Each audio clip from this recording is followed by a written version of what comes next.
Hey there, writers. Welcome back to Write, Writer, Write, a short podcast exploring the skill, mindset, and impact behind human expression. I'm your host, Deborah Froese. In episode 11, we explored the I can fix it trap, that sneaky urge to perfect everything before completing your first draft. Today, we're diving into deeper water because sometimes it's not about revising too much, it's about not being able to write at all. In this episode, we'll explore 5 common reasons for your writer's block, how they show up, and how you can gently move forward. Writer's block isn't about tweaking the words you already have. It's about the absence of words altogether. A blank page, a stalemate, a sense of drifting like you're trapped in a windless sea with slack sails.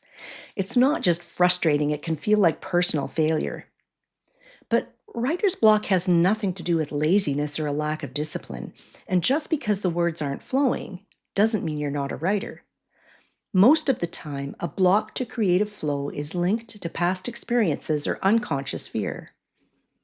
I found that understanding what's going on inside me emotionally and mentally can shed light on what stops my writing cold. Because yes, it happens to me too. You're not alone. Now, I'll explain again that I'm not a therapist, but looking at blocks through a psychological lens can help clarify what's going on. We all have different inner voices or parts. There's a grounded center part that feels clear, calm, capable, and curious. That's your true self. When that part leads, writing feels natural and joyful. But there are also more vulnerable parts, often shaped by old wounds or fears. They carry those feelings you don't like shame, unworthiness, or self doubt, just like the inner critic we talked about in episode 10. When those emotions get stirred up, other parts, like the inner critic, step in to protect you. Some parts protect you by keeping things under control. They push perfectionism, self criticism, or avoidance. Others try to distract or numb you to keep discomfort at bay. So, when you're looking at a blank page or suddenly feel the need to reorganize your pantry instead of write, it's probably not laziness. It's your inner system doing its best to protect you from something uncomfortable. Let's walk through how some of these inner dynamics can block your writing. We'll start with a concept deeply familiar to most of us. Block number 1, self-criticism.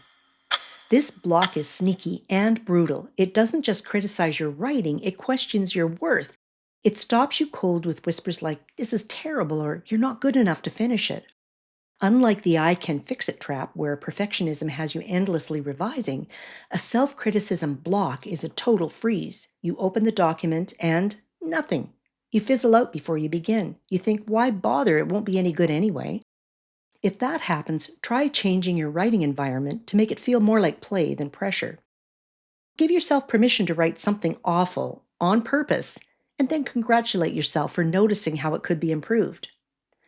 The goal isn't perfection, it's motion. Getting the wheels turning again means accepting imperfection as part of the process. Heads up. This block and the I can fix it trap often cycle.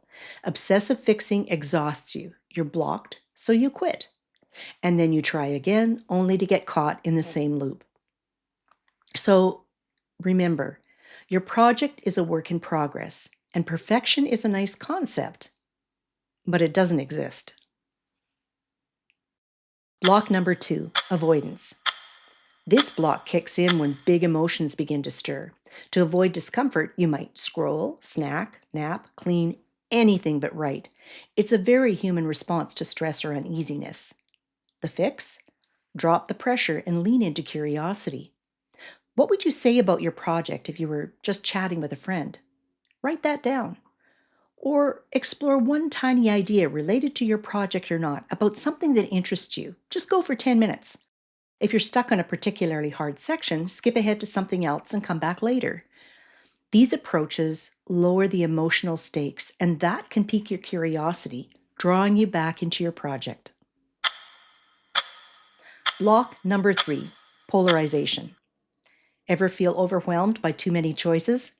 Even when I plan well, I can easily land here. There are so many ideas involved in a single project.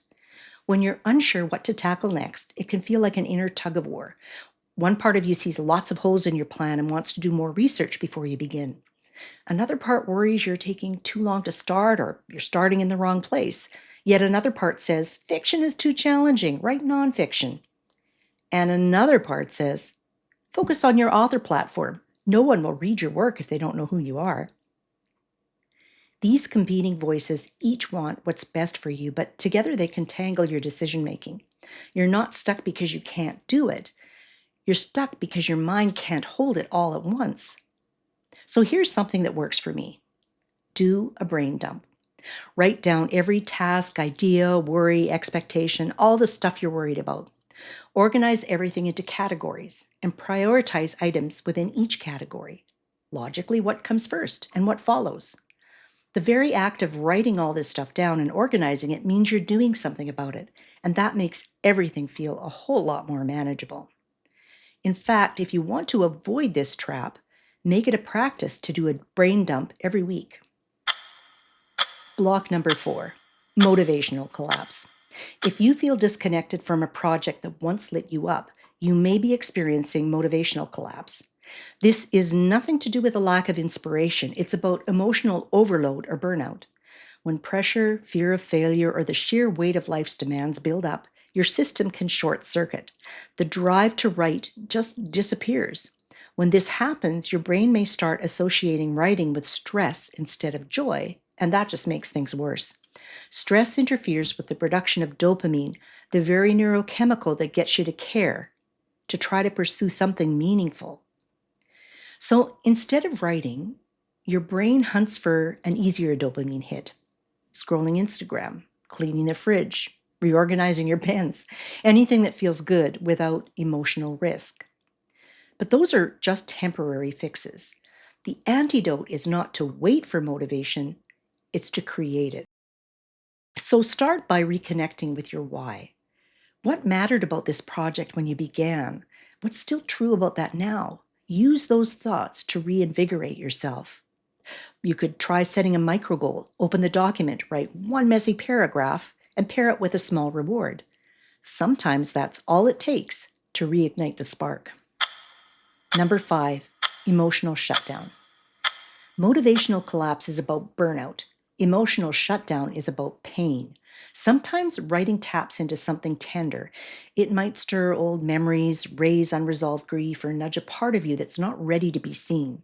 When that happens, your emotional system might hit the brakes, not because you've lost motivation, because something inside feels too vulnerable to continue. You might feel foggy or heavy or emotionally raw. If that's the case, be gentle with yourself. Don't force your way through this one. Instead, take a look inside. Acknowledge what's coming up for you and know that this too is part of the creative process. If emotions feel overwhelming, it's okay to reach out for support. A therapist can help you navigate the terrain. And taking that step is not only good for personal healing, but it helps your writing too. It raises self-awareness, and that helps you dig deeper into the emotions and experiences that really bring writing to life. The more space you give yourself to feel, the more capacity you'll have to create work that resonates with readers on a deeper level. Should you push through writer's block? A better question is, why do you feel like stepping away? If you're avoiding the page because of fear or because you're waiting to feel ready or hoping for perfect conditions, it might be time to stay and write through the discomfort. You can acknowledge the fear, but you don't have to obey it. If you want to quit for one of those reasons, try writing just one ugly paragraph or copy a few lines from a book or article to get your fingers moving again. If you're still stuck, it is okay to try again later. But sometimes stepping away is exactly what you need to do. Time away isn't lost time. Your subconscious mind keeps working, quietly kneading story problems and stitching ideas together while you're busy doing something else, like walking, folding laundry, or cooking dinner. If you're emotionally or physically depleted, rest might be the most productive thing you can do for yourself. Nap, walk, read. Let yourself recharge. You're still a writer even when the words aren't flowing, and your subconscious is still playing with the ideas, even when you're not at the keyboard. Writer's block is not just about writing. It's often a response to what's happening beneath the surface. You don't have to force your way through. Try listening your way through instead.